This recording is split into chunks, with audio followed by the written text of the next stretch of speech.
Hello, and welcome to the HPTV Podcast, where we are doing everything we can to get ready for the Harry Potter TV series on HBO in 2027. And today, we're going to give you a news update on some casting, some shooting in London, and also we're doing a deep dive on wands. Steven, where's your wand? You didn't bring it on your business trip? Yeah, I'm not at home. All my wands are there at home, so I'm wandless. I'll have to learn from these African wizards, apparently, who don't need wands. We'll talk about them later. Which is way better. Sabrina. Yeah. You know. I have one wand in storage and one wand in Jamie's possession as well. I own too many, but these are all gifts, and they're the cheaper ones, not the really expensive ones. And you know what we don't have in the spreadsheet right now? We should talk about the wands at the theme parks. So Steven, mentally prepare that. We have talked about it because we talked about theme parks. We did. It's true. I have some of the more expensive ones. I have some of the old school. This is like the $35, which is cheap. Which are fine. The ones from Walmart. Yep. Holler. Oh wait, these are from Walmart. This is from the park. That's how much the theme park ones cost to start off with, weren't they? $35? That's what I'm saying. This is how they used to be. They are not $35 at all anymore. Yeah. Now they're all interactive, and they're like, okay, let's come back to that. Let's start with, there was some news / footage this week. They filmed with Harry and Hagrid, Dominic and Nick, as they may be in real life. It was by Borough Market, which is also adjacent to London Bridge. They redressed the whole area to look 90s. We definitely got Hagrid's stunt double in there with a really creepy mask when he got the right angle. We got Harry in some oversized 90s clothes. I think a lot of people are happy with it compared to like Daniel Radcliffe. What did you guys think of some of the footage and the stills that came out of those two walking around London? I felt like the pants were just like that style we wore back then. I don't know that they were particularly big, or maybe he was just able to, play it off because the style fit. But yeah, we used to wear really big ones. Like, they weren't quite bell bottoms, but like they would like go really low over your shoes. But I thought it was cool. I know there was some debate about whether or not that was Nick Frost, and Mitchell was pretty confident it wasn't, right? Well, no. There were shots of Nick Frost, but not the close-ups were of Nick Frost. But I'm telling you, the wide shots. Someone agreed with you in the comments. They said that. Every time I zoomed in, I was like, there's a couple dots. The face doesn't look like it has enough movement. I think it's body double, and I don't think we know who's been cast as body double. I mean, we definitely don't have it confirmed. But yeah, I think it was mostly a body double there. Yeah. Mitchell brought up a good point in our TikTok, though, which I didn't even think about with the first one, because Daniel Radcliffe's wearing like a flannel. It is August when they are doing this. And I know like it doesn't get as hot there as here all the time, but it's still pretty warm. And it'd be pretty warm to a person who lives in the UK in August. So I think it's funny that he's wearing like a jacket, but it is very 90s. I'm down for that. Gotta have those layers, you gotta wear 6 different shirts or whatever. It can be the 80s to the hundreds, okay? Even if you're a skinny person, that is hot. Anyway, it's going to be interesting to see how many times they're out in public and shooting, because there's only so many times. There's only so many scenes. I'm kind of surprised that we're still seeing them out in public, shooting out in London, because, there's just not that much. There's just those early scenes. So, I mean, it'll be cool. Well, I wonder, too, they were waiting a little bit to, like, shut down streets and stuff when it's their summer. I am a big fan of shooting schedules. I would love to see, this is the nerdiest thing about me, but when I was in filmmaking, I loved putting together the schedule, because there's so many elements that go into it. So I'm very curious. I'm like, just give me the shooting schedule. Let me know. I won't come stalk you guys. I don't live there. I was thinking geographically, it's quite far from Embankment where they go. So maybe they tube from one to the other. I don't know exactly where Leaky Cauldron is supposed to be, but it is interesting the different places that they've shot. I mean, I don't care if they fudge the London geography. My other thought was, I mean, a movie, you never know what they're going to shoot when. Maybe we've talked about this, but they are shooting this in order. So this is, King's Cross is probably going to be shot soon, but then it's all Hogwarts from there. So it is funny that they're going to shoot it way more sequentially with the story than they previously would have for the films. We also got some very important casting news. We have the majority of our Weasleys, Fred, George, Ginny, were announced, right? Percy? Oh, and Percy. And rumor has it, we already have Molly.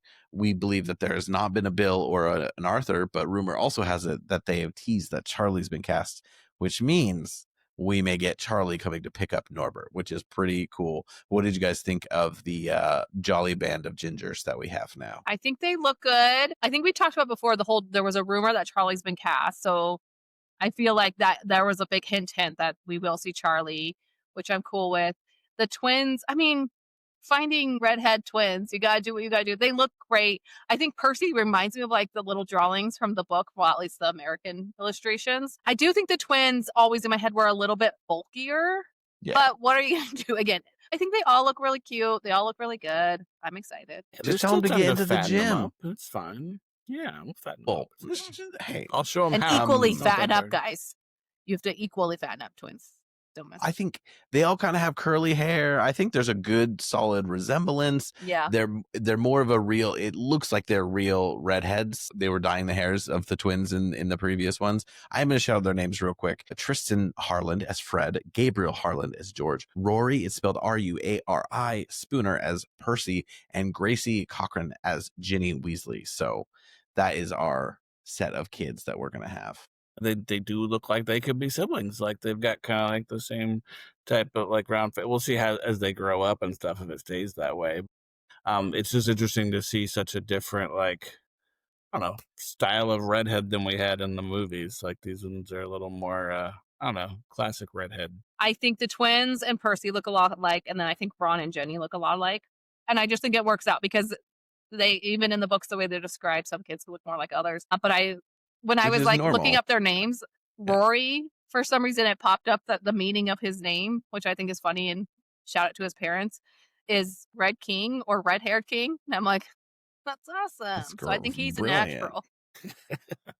I looked up their IMDb's if they had them, really limited appearances. I think Gracie was recently in a Chitty Chitty Bang Bang, a regional one. So she's done kind of some more theater and she has like something lined up. And Rory has a little bit, but none of them have been in anything major. So weren't the twins in The Last Kingdom or something? I think I saw that. Yes. And Gracie was in Blitz, which was a Saoirse Ronan movie that came out last year about the Blitz in London, and she has a post on her Instagram where it like points to her, so I don't think it was a big role because it was like, here I am in the shot. Which hey, how dare she not gotten so far with her career now yet. She has a big role, right? The future Mrs. Harry Potter. So that is true. They've been doing press for what's the new show that Nick Frost Grow, and so it's been cute to hear a little bit from Dominic, like. And him talk. Yeah, it's the first Harry. time. I mean, he's obviously not giving anything away. Not that there's much to give away, but he's just expressing his excitement and being, I don't know. I just get this positive, young childlike wonder from him, and he's got a bit of a round face. I think it's exciting. I think he looks it's like cool to hear him talk and stuff. Though, like you get a sense for like his voice. I mean, Daniel Radcliffe always talks too about how like Harry Potter was Daniel Radcliffe, right? He was just beating himself on camera saying Harry's words. So I think at that age, there's always an element of that. So you kind of start to get a sense of how he'll be as Harry, which is cool. It's exciting. It'll be nice when we start getting our first real footage and stuff. Let's go ahead. We're going to talk about wands today, following our deep dive series. If you haven't tuned into our other episodes, we started with Albus Dumbledore, and then we went into number 4, Privet Drive. And now an intense and important piece of magic lore, wands, that J.K. Rowling seemed to be interested in. It seems like this is something she wanted to build out and could reflect more on the characters, but we only get so much depth when it's really needed in the series. So we'll kind of go through those bits. But let's start with the materials and the lore behind these magical objects. Jamie, what do you know about wood? I know Oliver Wood. Oh, Oliver Wood. I know some things that I learned from the internet about wood from.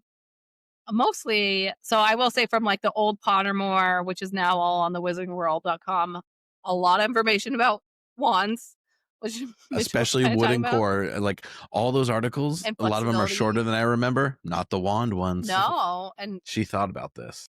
Information from Ollivander himself, apparently, a lot of this. So according to Ollivander, wood wands aren't just pieces of magic timber. They all have almost human qualities. Each type of wood carries its own strengths, affinities, and symbolic meanings. And the right combination of wood and core can reveal a lot about a wizard's character. If you go on there, if you want to learn more about this, they literally have like all the different woods and cores and everything listed out. And you can kind of read about what that kind of means and what that can mean for the people who those wands choose. There's the people that have those wands. So like holly, for example, is rare and protective. It's said to help its owner overcome anger and emotional turmoil. Ollivander says it's often chosen for someone embarking on dangerous quests. And so that makes sense for Harry. Harry's wand is holly, and he stood up to Voldemort with it. And in folklore in general, holly has symbolized protection and warding off evil. So fits Harry very well. There's yew wood that's associated with death, rebirth, and immortality. Voldemort's wand is yew wood, and so it reflects his obsession with conquering death. Willow is linked to healing and recovery, and Ollivander noticed that willow wands often find owners who may struggle with self-confidence but possess hidden strengths. So that's what Ron's wand is made of. And I also think it's kind of funny because this is the wand Ron gets later after his wand is broken. I think it's funny that his original wand was broken by a willow tree. And now Yeah. A whomping it one. is fine. And then Hermione's wand is made of vine, and that reflects intellect and determination and a drive to grow, both in knowledge and character. Ollivander reminds us wands are selective, even judgmental. Choosing a wand isn't just about magic, it's about finding a partner that complements who you are at your core. And we'll talk a little more about that, but Ollivander really has his own philosophy on wands, and different wand makers have different philosophies. His is really about the wand driving things. It's very interesting because Follow your wand.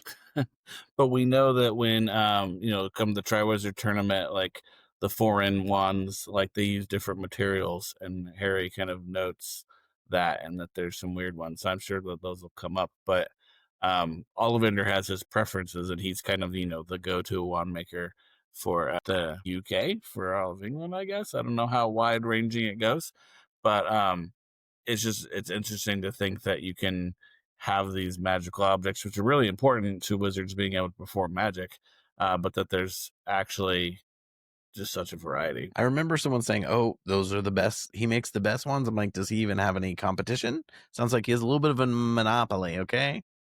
Maybe people are trying to make underground wands. Maybe they should. Maybe well, people making it seems like people used to kind of make their own wands. Like we'll get into some of that later on, but like Salazar Slytherin made his own wand. Powerful people get it done. Voldemort should have made his own.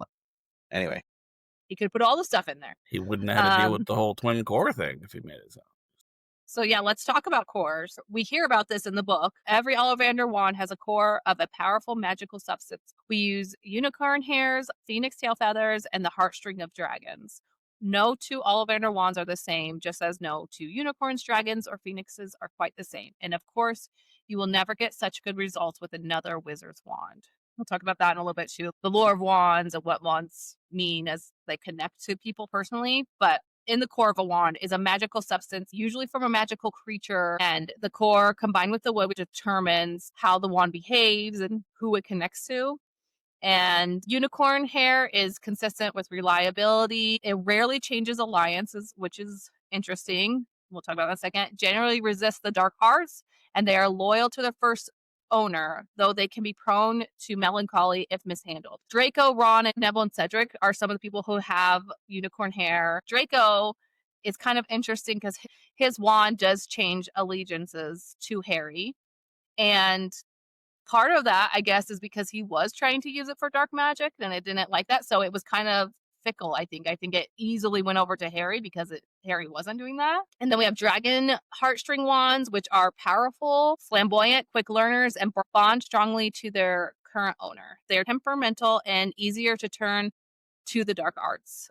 Hermione has one, Bella, Lockhart, Peter Pettigrew, McGonagall, and Umbridge. So it's just like interesting.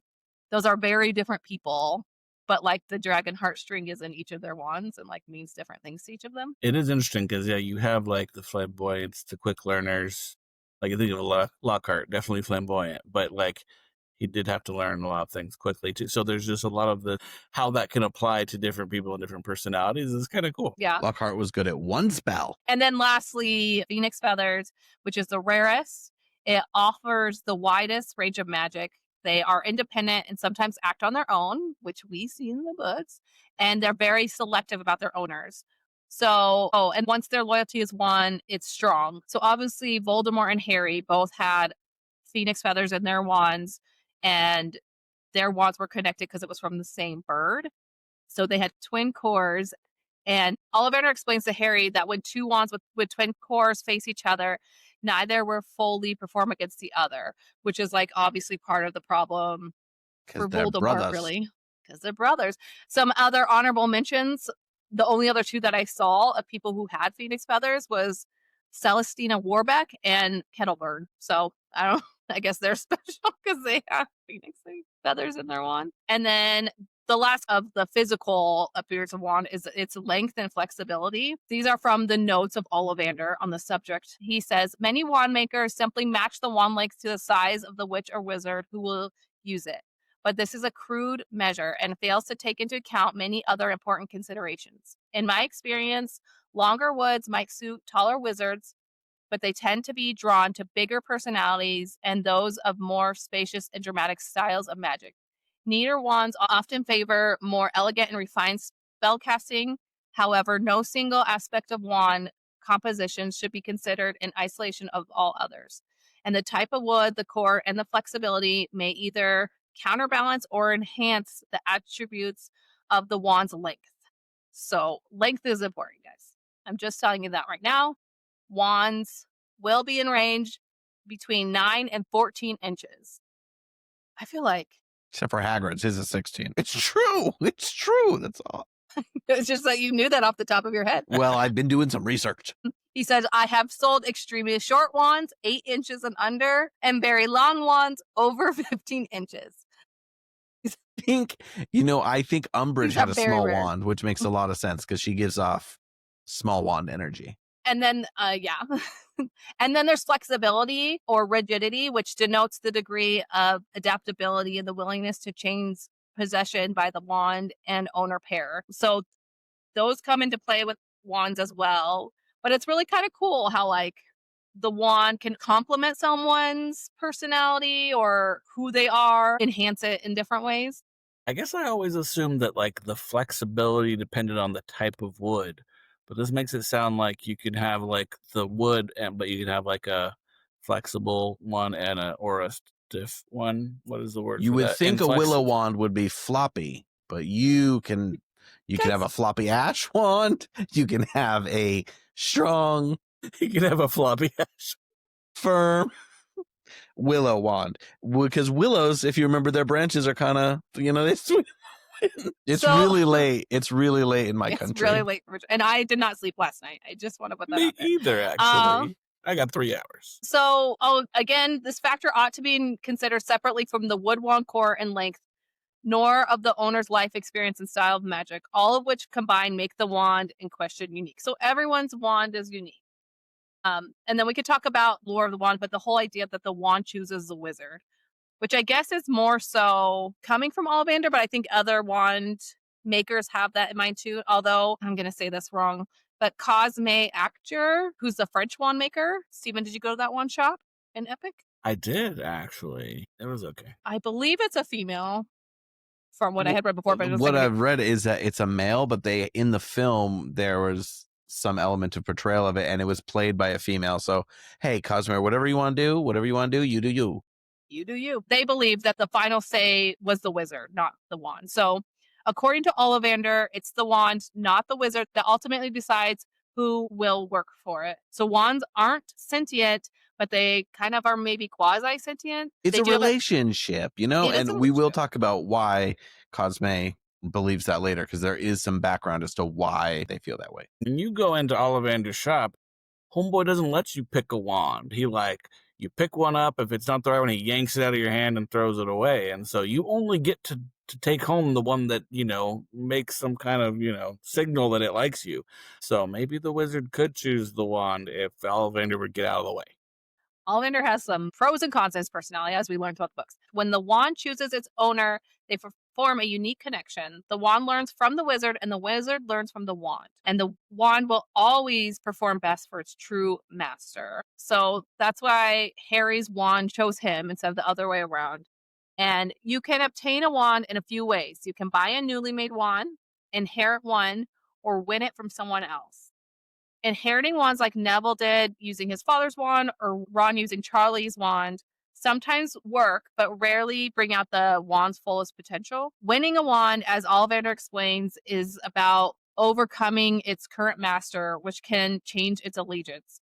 So we see Harry take Draco's wand, and then Bellatrix's wand is resisting Hermione because it wasn't rightfully won yet, like the loyalty of it. Harry commented on this idea to Ollivander in Deathly Hallows. He said, "You talk about wands like they've got feelings." And Ollivander replied, "The wand chooses the wizard. That much has always been clear. It's a complex relationship shaped by compatibility, experience, and sometimes a little magic of itself." We talked about this a little bit when we were talking about, sorting people in the houses and stuff, because there's so much about like the wand and the wizard and their personalities. And I wonder, like, as a wizard grows up and changes, I know like Harry's wand, for example, there's a fair amount of evolution with Harry where it, adapts and learns and defends Harry from Voldemort. But when you think of people like Ron, for example, when he breaks his wand, so he gets his wand significantly later than a lot of other wizards would when they're 11. It's just interesting to think about. Like, I wonder how that impacts, like, which wand picks it. Maybe it would have been a different one if he'd gone at 11 instead of 13. Well, and like, when did Charlie get another wand? Yeah, and why did Charlie get another one? That's what I was thinking. And like, why would he? Was it need to originally do someone that? else's wand? Yeah, maybe it was someone. Maybe he inherited it from someone too. Yeah, just Now I have passing it Ron's along wand like here. Scabbers. But you can actually buy his original wand as well, which I assume is Charlie's, which was, who knows, bought from a secondhand shop. Yeah, I think the other piece of that, though, is you think of, like, especially those first couple of years, the students who seem to have struggled the most and weren't as, strong magically, like Neville. I didn't realize that Neville was using his father's wand, so he had inherited his wand. It didn't pick him, and then Ron also inherited one. So I feel like they both had their, remember the whole Wingardium Leviosa fiasco? Well, maybe some of that wasn't all Ron's fault or pronunciation. It was because he wasn't using a wand that was fit for him. I think that's implied. I think that's part of it. And I also wonder how much wands cost. And I mean, is there a taxation for wizards? Well, 'Cause don't I we kinda know feel how much like Harry's cost? if they could take away your wand should be covered by the government. Just putting this out there. I'm Hey, gonna start a revolution. if you abuse the, privilege of your car and use it to harm people, they can take that away without paying you for it, right? But if every wizard needs a wand, But they don't. We're Harry's gonna wand talk was about 7 that. galleons. That seems Well, that's- quite reasonable. I do just want to shout out that there are like so many woods and cores listed on the site, Yes. and some of them have quirky ones like dogwood. I found that matching dogwood wand with its ideal owner is always entertaining. They're quirky and mischievous. I think it's quite fun that there's not that many cores used by Ollivander, but these different woods can mean something different. and go look on the website. It's cool. You can look at all the woods. And then also, if you haven't yet before, I mean, I'm sure most Potterheads have, but you can go in and like get a wand assigned to you and everything and figure out what your wand is on the site. So that's You really guys, fun. should we save our wands for later? Because Yeah, I I'll did save bring them for mine the up. end. Okay. I just was really excited about my wand wood. So I just want to talk about wands and their impact and their appearances in canon when they're really emphasized. So Harry, I think getting his wand, it's made to be this big moment in the film, as it should be, like, glowing lights. In the book, it's described more as like sparks, and the other ones are more temperamental. They sputter. They it really is one of Harry's first experiences because he's seen some magic performed by Hagrid, and he's in this magical world for the first time where things are moving and happening. But this is the first time, like, from himself, he's been manifesting magic in all these ways, but he feels that extra bit of power channeled through his wand. So Harry gets a wand. It's Holly Phoenix Feather, 11 inches, twin cords with Voldemort, and he gets it on page 63 of the British edition. I know, because I wanted to read the passage, but Jamie, I'll quoted all the good stuff. Oh, sorry. No, it's I okay. didn't read that. But yeah, I mean, we don't then learn a ton about other people's wands as we go. We know, in Chamber of Secrets, Ron has a broken wand. Talk about that in a second. But the first glimpse we get of maybe different cultures of wands, or we hear some comments from Ollivander and see some outside stuff, is the weighing of the wands, which is a good chapter, and that does not appear in the film. But Stephen, what do you remember from the weighing of the wands? Well, that was one of those where we get to learn a little bit about some of the other materials used for wands. So Fleur's is rosewood, and not only is it a Vila hair, it's her grandmother's hair, which is interesting to have that like familial connection. Her wand was inflexible, which was an interesting. I feel like that's on the aspect nose as for well. her, arrogant. It's her grandmother's. Like, she kind of had a did she have it custom made? Did she bring her own hair and was like, make me a wand? I think it was exactly like that. Maybe her grandmother made it for her. Maybe she plucked her own hair out and made a wand. I mean, it could be anything, but it is really, I think it's kind of fascinating to think about, the origins. Yep. Frum's wand was made by Grigorovich, and his was hornbeam, which I don't know what that is, and dragon heartstring, and it was thick, 10.25 inches. Let me read you a little bit about hornbeam. We're grown men. Yes, we Okay. we can get it. Hornbeam selects for its life mate the talented witch or wizard with a single pure passion, which some might call obsession, though I prefer the term vision. These are Ollivander's words on wands. And it also says, which will almost always be realized. So I guess if you're hornbeam, maybe that's good for an athlete because they have this singular vision that they're chasing. And there's no notes on rosewood. Sorry. Well, I didn't realize that hornbeam is like a tree. So that's apparently a tree that they have, I'm guessing, over in Europe. And you can make wands out of it. And then stick a dragon heartstring in it. We also have Cedric's unicorn hair and springy. It's actually 12.25 inches. So his is the longest. And do we know? Oh, you can't include any of this. How can I not? This is all that's happening. We're just laughing the whole time. There's just going to be. It's true. We have to cut out so much. Let me bring that in. Just so you know, guys, if it seems like this episode is jumping around a little bit and we randomly jump to a moment when we're all laughing really hard, it's because Steven made an inappropriate joke about wands. All right. The length of wands, to be clear. We don't know Cedric's type of wood. From the book passage, I don't think. Anyway. Yeah, it doesn't say. Was that on Pottermore? I mean, the formerly known as Pottermore? I pulled that straight from the book.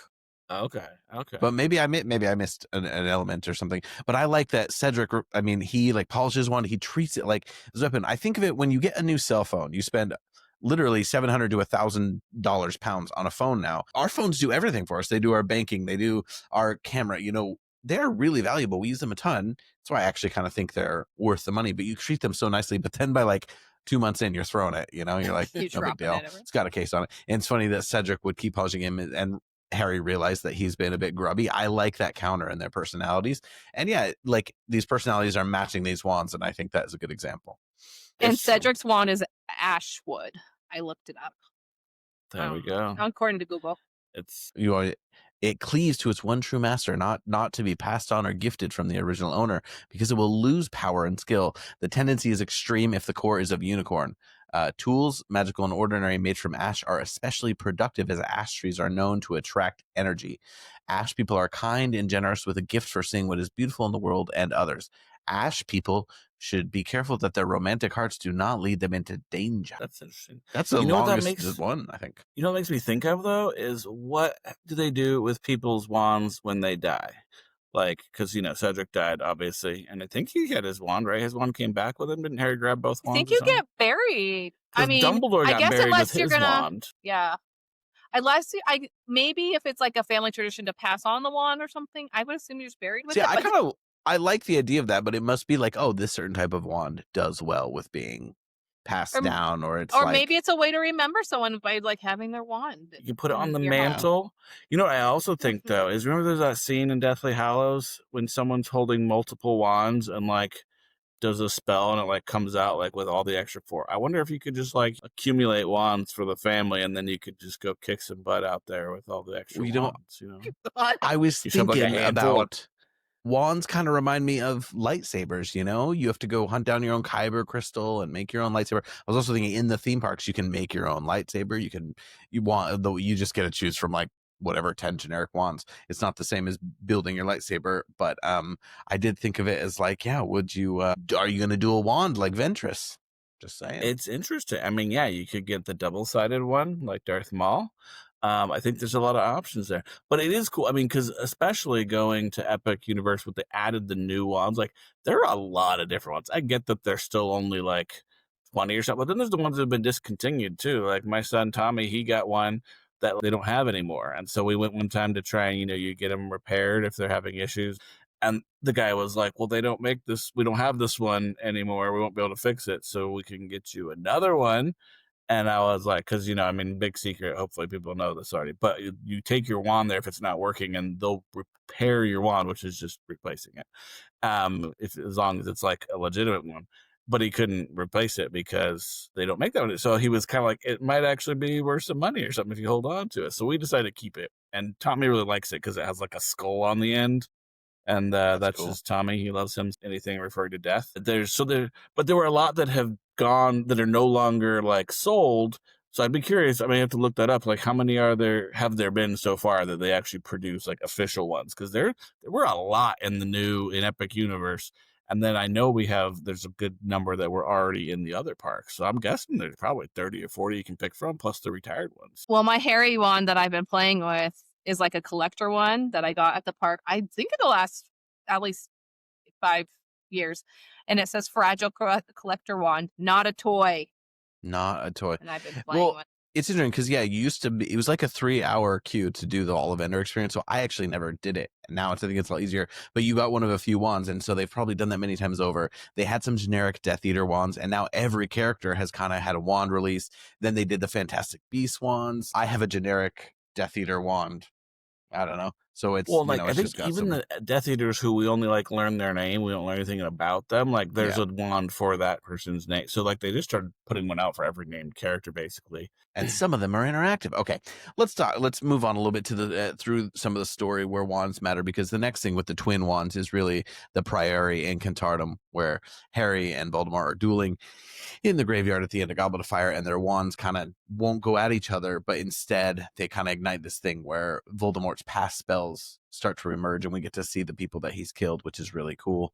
It just shows how wands work. We also have, the time Harry thought his wand was moving in his hand at the beginning of Deathly Hallows, and it's just like, what is the sentience beyond in these wands? And I think it's a fun thing that would fit into stories outside of Harry Potter, or if we learned a little bit about a character's wand maybe before we learned a lot about them, I think it could be a cool bit of foreshadowing. Other moments, wand breaks. Ron's obviously breaks. Hagrid can still do some pretty decent magic, even though the pieces of his are just plucked back into. Yeah, we're told his has been umbrella. snapped in half, and so the fact that like Ron struggles so much, but Hagrid's able to still use his pretty well, is pretty interesting. I wonder do we know what Hagrid's is made of or anything? Somebody Google it. One cool thing about the those pictures that came out the other day is you could clearly see in some of the shots where Hagrid's jacket was open, you could see his pink umbrella, which is where his wand is. But here's the thing, maybe Dumbledore could reply. Dumbledore's really good at magic. Maybe he could kind of repair it. One thing we do learn is that only the Elder Wand can repair other wands. That's always been my theory about Hagrid's wand, is that Dumbledore repaired it and let him put it in the umbrella. But it says that Hagrid's wand is made of oak wood.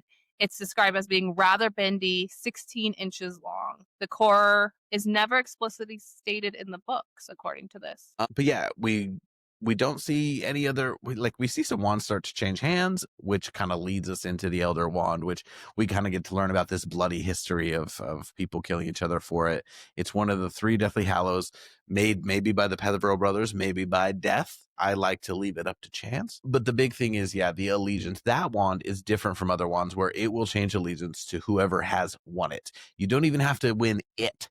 You can just defeat its owner, and because you're more powerful, it will answer to you. And if Jamie has the Elder Wand there, and so what Harry, all he has to do is rip the Blackthorn wand out of Malfoy's hand and be like, "That's mine." So he's defeated it. Anyway, not my favorite part of. Generally, I feel like J.K. Rowling landed the plan on this series, but wand lore does, and wand loyalty does play into the ending there. It is true. It's interesting that you can win that. But I always wonder is there another way to win the Elder Wand? Because if it's an unbeatable wand, which is what we hear, then we know Dumbledore defeated Grindelwald. We still don't know how exactly, but I wonder if there was a little side quest to defeat him some other way before he then had the battle, and he won the battle because the wand already had its allegiance to Dumbledore. So it's kind of crazy to think about, because how do you then, other than historically they would kill wizards in their sleep or something to then steal it, but if it's unbeatable, then how do you win a duel against a person with that thing? How did Dumbledore do it? And when it comes to Draco, learning a little more about his wand and the unicorn hair core, And maybe I just wish it was explained better, because I wonder if the whole point is that, like, Harry just overall was a better human being than Draco, and Draco was so unsure about himself that his wand lost allegiance. But I just still don't think him losing the allegiance of the Elder Wand through Harry taking another wand from him, I just think it's so far of a stretch Yeah, overall. it I just needed is. something a little more of an explanation of it. And how about the abomination of Harry snapping the Elder Wand in half in the film? Come on. What are we Yeah, they doing? better not do that again on the show. But Mitchell, just to, correct you because I like to, the Blackthorn wand is the one that Ron stole from a snatcher and then Harry used. Draco's wand was made of hawthorn and only 10 okay. inches, by the way, shorter than Harry's. And it had a unicorn hair core, like Jamie said already. But yeah, so that's interesting. But yeah, other wands, we know that they were like change allegiance because they were taken, so physically ripped from someone's hands and stuff. But because Draco's wand was also working properly for Harry because he won it, right? So by stealing Draco's wand, he actually got the allegiance of 2 different wands, which is crazy. But it is one of those key moments that's very integral to the rest of the story, right? Just like the twin course, is that if not for the wands having the relationship that they have and the past of the wizards that's tied to those wands, then the story doesn't work out the way that it otherwise, well, the way that it did for us. And it's nice how Deathly Hallows kind of builds to that, because like Harry, his wand gets broken, he borrows Hermione's, and we see it doesn't work that well for him, and then he gets a Snatcher's wand and it doesn't work. It's interesting to see that they're kind of like hinting at the importance of this. A couple other quick notes on wands is just the personal relationship. It was said that like everyone, even Bellatrix, was kind of reluctant to give Voldemort their wand, and he takes Lucius's, and Lucius can't say no. It was like the ultimate I own you from Voldemort. And then last to say, goblins and house elves cannot have wands. They're pretty powerful magical creatures. We've seen what house elves can do by snapping their fingers. It is interesting that wizards, especially European wizards, as we'll talk about in just a moment, don't want them to have that extra ability to channel their magic, or maybe, up their magic through that. I mean, also nonverbal spells. I think it's interesting that wands do better with it, or need a lot in the beginning, that verbal command. They need to be told what, whereas you can grow that relationship, you can grow your own magical power. I always thought that was really cool that they start learning that in 6th year. But we see a few wizards, obviously kids manifest some power before they go to Hogwarts, so they don't have a wand. We see Dumbledore do some magic without a wand, mostly in the films, but I was like, kind of makes sense. And then we kind of learned something about international wand tradition from Pottermore, and this is something I want to learn a little bit more about. It's true. So we know that from, again, Pottermore / Wizarding World website, is that the wand is a European invention. So, like, for example, in Africa, witches and wizards, they have adopted it as a useful tool in the last century or so, but many spells are cast simply by pointing their finger or through hand gestures. So, how do you say this? Ouagadougou students, which is the name of the school in Africa, right? Ouagadougou. It gives those students a sturdy line of defense when accused of breaking international statutes of secrecy, because they can say, I was only waving. I didn't mean for his chin to fall off. Because at a recent international symposium of animagi, the Ouagadougou school team attracted a lot of press when their exhibition of synchronized transforming caused a near riot. Many older and more experienced witches and wizards felt threatened by 14-year-olds who could turn at will into elephants and cheetahs, and a formal complaint was lodged with the International Confederation of Wizards by Adrian Tutley, whose animagus is a gerbil. That's pretty funny. And the long list of celebrated ex-students produced by Ouagadougou includes Babajide Akingbade, who succeeded Albus Dumbledore as the supreme mugwump of the International Confederation of Wizards. So we know that there is this group that they only need their fingers to exercise magic, which again is just crazy, because I think there's stories I remember of people who didn't have wands, or isn't that tied to like children who have like magic coming out of them, but they don't have a way to channel it through a wand. And so maybe that's just, Europeans' lack of imagination. I think they have to have a wand, but in Africa, they figured it out. It sounds like they're pretty good at it, because it would be really cool to see this synchronized transfiguration that they did with all the animals and stuff. I think someone needs to make that video for us. That'd be dope. No, I think wandless magic, that makes so much sense to me that might be the next step. Like there's elements that you can do without a wand. So it's kind of cool to see that she formed that. Also, Ouagadougou, which we gotta figure out how to pronounce that. Joe does say like that's one where it's such a big continent, and that she said that I think she says there's only 11 major schools in the world, and that is the major one for Africa.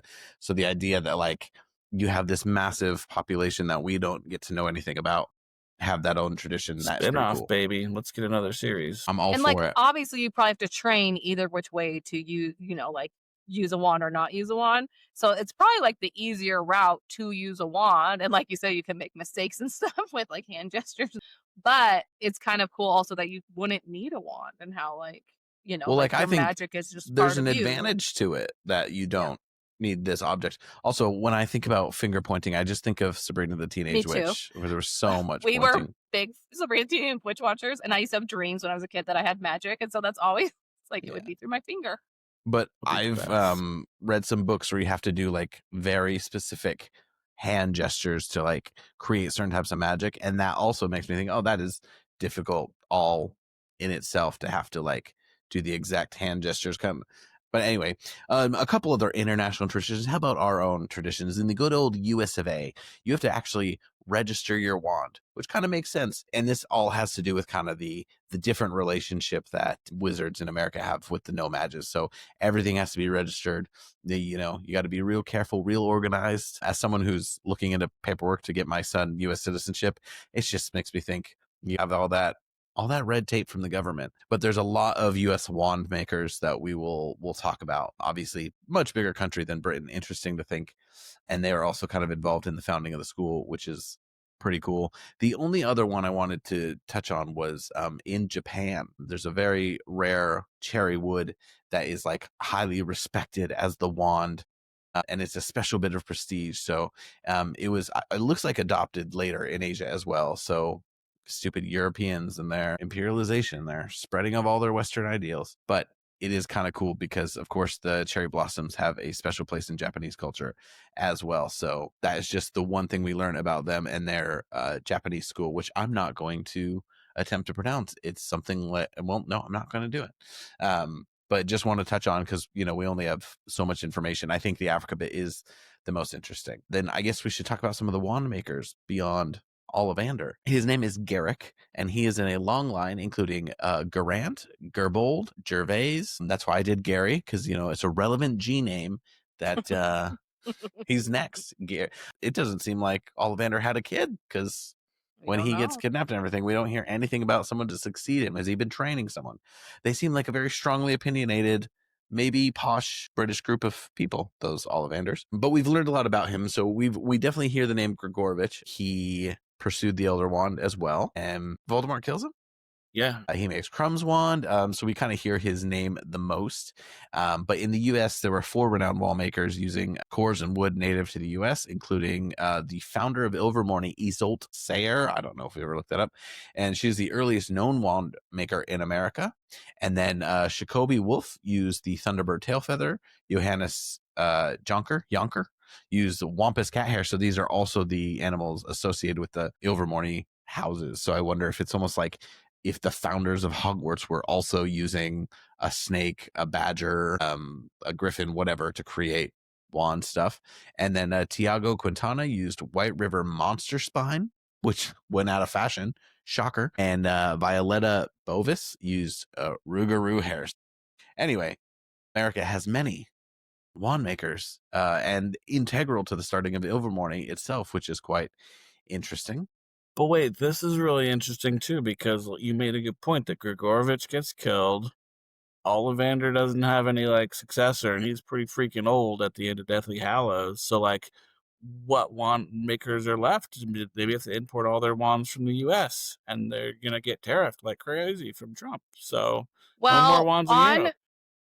The Harry Potter wiki, harrypotterfandom.com, it does say that he had children. It said he has a son and daughter, but I don't know. That must have maybe been on Pottermore at some point. but his daughter did pass before 2011, and I don't know where Well, the they've son all is. been men, all these G's. So let's think, what was her name? Geraldine? What's a G female name? Genevieve. Ooh, that's a good one. It's a pretty name. Isn't That's that Jenny's Jenny's name, isn't it? name? Yeah. I thought it was Guinevere. It just says Or it's no. possible that he took over for his father as the owner, but the individual is only mentioned in the old Pottermore, so it's not It's even there time anymore. for some wand innovation. There are some others mentioned. I don't know if there's any mentioned in Harry Potter Legacy. I didn't see anything because usually the wiki will include stuff from Harry Potter Legacy. So this one does say something about Arturo Cephalopoulos was a wand maker in the 19th century. During this time, silver lime was fashionable.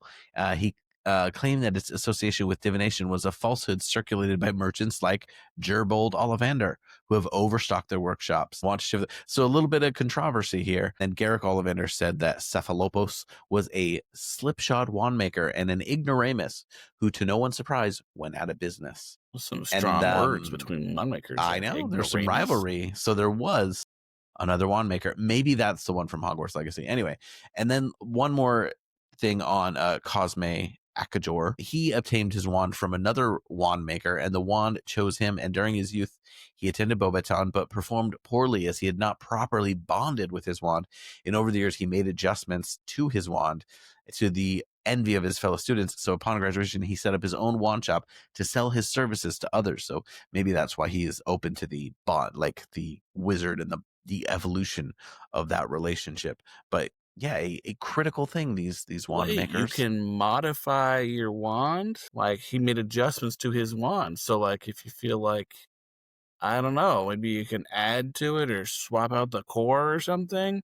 This brings on, like, a whole new realm for me. Decorate it, add a second wood. There's evolution to be had. Can add. Well, I mean, like, didn't Lucius? I mean, I don't think it's in the books, right? That his wand slips into his cane like that, but in the movies it does. So I wonder if you can do things like that. Do you think he showed up to Hogwarts with a handle cane on the end and then slide that sucker in there? I don't know. I mean, pimp canes, those are all the rage when I was in high school. So well, and some wands look like skeletal. I wonder, if there's some other materials like ivory that you could make a wand out of. It seems like this is a rich. Put something over the outside, like give it some color, some variety. I think I would do something. We could have a Pimp My Wand show, and I feel like that could be really popular. Well, wands, I think the way that they matched their personality and they had to do with I don't know if you'd say the twist or the reveal at the end of the series, clearly the most important magical object really that we have, and they do reflect your identity. They can have to do with your destiny. They're quite on the nose sometimes, but I think it's clear that Joe thought about this and there could be some rich, interesting stuff. But do you guys have any favorite wands, or is there anything you want to see wand wise in the new show? Like if they redesign Harry's wand, is that going to be an issue? They sell all these wands at Universal and at the studio tour, so I wonder how that's going to change, if there's just going to be different versions, like buy Harry's wand from the series, buy Harry's wand from the movie. But I won't be mad at all if they change the wands. It's always kind of cool to see a different interpretation thing, especially for a lot of the wands there aren't too many descriptions of them, so they can kind of do it up. I agree. Whose idea were these, and had Joe had to approve them? Because some of them are kind of lame, or some are quite flowery, they're quite on the nose, but maybe that is what Joe intended with some of these. But I like how they match the personality sometimes, but then sometimes I disagree. Like a lot of the women's wands are quite feminine, and that seems a bit like, oh, we're gonna have flowers on this. There's flowers on a couple, I think Ginny's, and then I think McGonagall's has one on bottom, and they're really polished and nice. But I'm not married to any of the designs. I remember walking in, wanting to buy a wand and wanting one to jump out. And I actually really like Slughorns. I just remember wanting to find one that kind of stood out, and none of them were my absolute fave. And I was like, okay, I love Sirius Black. I hope I like Sirius Black's wand the most. And it doesn't always match up that way. And I need to look at them all again. But there's definitely some really cool ones. They got more creative as time went on as well. So some of the OG characters don't even have the coolest. But if you want wands, you can buy them through Warner Brothers. There's also a company called the Noble Collection that does a lot of wand sales that are quite reasonable. You can get a mystery wand package. They used to be at Walmart. I don't know where they are now. And then if you go to the parks, you're going to pay a pretty penny, but they're interactive. And I hear the interactive stuff in Epic Universe is a big step up. I like it. I have 5 wands. I think I've paid for 3. No, I have 6 wands. Maybe I paid for 3. I don't know, but I'm gonna have a hard time going back as these prices raise to get another one. It's hard to justify. Derek, I'd have 7 wands right here. Do I have your Series Black one? Is that the one I got somewhere? I don't know where I have that, but and then I have like a random one. But like Luna's wand, I think I have like the Walmart version, and then this is the theme park version. And I think they look different. But like her wand, I don't think necessarily matches her personality. So I think it'd be cool to have more kind of unique looking wands. But also, Mitchell, way off topic. Remember one time were you at church and someone was conducting the music with a wand? I have a picture of that actually. Yes. That's back when Snapchat was still cool, or I was still allowed to be on Snapchat. It wasn't weird. And I put that on my story, and it still pops up because I have it on a screenshot memory. And she was directing music, and we're like, is that a Harry Potter wand? And by the end, we were positive. We knew. You sent in the chat. We all like researched which one. I think it was Luna. We zoomed in to make sure we knew. But yeah, wands are fun. Who'd have thought? You guys want to tell your wands? Yeah. I'll go first. Okay. Mine is sycamore wood with a unicorn core, 10 3/4 inches, and surprisingly swishy flexibility. So sycamore makes a questing wand, eager for new experiences and losing brilliance if engaged in mundane activities. So no offense to Miss Weasley, who is wonderful, but I feel like if every day I was just making the pots and pans clean, my wand would lose its brilliance. It's a quirk of these handsome wands that they may combust if allowed to become bored, and many witches and wizards settling down into middle age are disconcerted to find their trusty wand bursting into flame in their hand as they ask it one more time to fetch their slippers. This is seriously what it says. As maybe deduced, the sycamore's ideal owner is curious, vital, and adventurous, and when paired with an owner, it demonstrates capacity to learn and adapt and earns its rightful place among the world's most highly prized woods. The unicorn, we've kind of talked about a little bit, but generally the most difficult to turn to the dark arts. Wow, I have a heart of gold. And they're the most faithful. Minor disadvantages are that they may not make the most powerful ones, although the wand wood may compensate, and they are prone to melancholy if mishandled. And then, the lengthwise, it just gives that same quote. And then wand flexibility is the degree of adaptability. So clearly, because it's a questing wand and a curiosity to learn, it has to be somewhat flexible. I would really be worried about breaking it if it was flexible. Just saying. Well, anyway, wouldn't you be worried about breaking if it was not flexible? Either way, both. Yep, I'm worried. It's like the bending glass they have on phones now. I'm going to screw it up either way. I also have a sycamore wand. Although, so what Mitchell said, all the same, but I have a dragon core. So dragon heartstring produce wands with the most power, which are capable of the most flamboyant spells. Dragon woods tend to learn more quickly than other types. While they can change alliance if one from their original master, they always bond strongly with their current owner. And I'm worried we're limited to British wands. I feel like this quiz, which was only like 6 questions, is not good enough. We didn't just stand in a room for hours with being yelled at that wands aren't working for us. But it's the easiest to turn to the dark arts, although it will not incline that way on its own accord. So it's up to you. My wand is 12 3/4 in length. Okay. So my wand is longer than Mitchell's. I'm short, so it's interesting that I have a long wand. Well, you know what? I was talking about lightsabers earlier. I built a lightsaber, and it was expensive, and I haven't seen it in years because it's in storage because I couldn't bring it to England with me. And I always was like, you know what? I made the hilt much longer than I wanted to be. I was like, there is something about portability, and also I switched from like the big Samsung phones to the small Samsung phone, so maybe compact is right for a wand. That's good for Mitchell. How long was yours again? Maybe 10 3/4 inches. Oh, Maybe so length isn't everything. Harry's a great wizard, and his is only 0.25 inches longer than mine. And then mine is reasonably supple in flexibility. So I don't know. And we forgot to kind of say that too. Like when Harry goes and gets his wand, like remember he gets measured. Like he measures his wand arm and all that too. We weren't measured for these. No one measured me. Measured No, everything, even like the space between his nostrils. Like this is imperfect. I feel like it could be better. Well, let me tell you about mine. So mine is not made of sycamore. I guess I'm the odd sibling out, but mine is aspen wood. So wand quality aspen wood is white and fine grained. So I have a white wand, and highly prized by That's all cool. wand makers for its stylish resemblance to ivory and its usually outstanding charm work. The proper owner of the Aspen wand is often an accomplished duelist or destined to be so, for the Aspen wand is one of those particularly suited to martial magic. Not like, but like martial arts, so fighting magic. I didn't know that was a thing, martial magic. That's cool. Apparently I'm good at that, by the way. An infamous and secretive 18th century dueling club, which called itself the Silver Spears, was reputed to admit only those who owned Aspen wands. In my experience, Aspen wand owners are generally strong-minded and determined, more likely than most to be attracted by quests and new orders. This is a wand for revolutionaries. So You say you want a revolution. You know, it's kind of cool that yours is an aspen wand and you're from Colorado. We have a lot of aspen trees. It's true. There's aspens all over. I have a unicorn core. I think we've talked about that plenty already, except, it means I'm awesome. And then mine is 12 1/4 inches, so not as long as Jamie's, but longer than Mitchell's. It is unbending flexibility. Stubborn? It's rigid. Does that mean? Yeah. Don't break it. How? I always knew I would have the longest wand out of the three of us.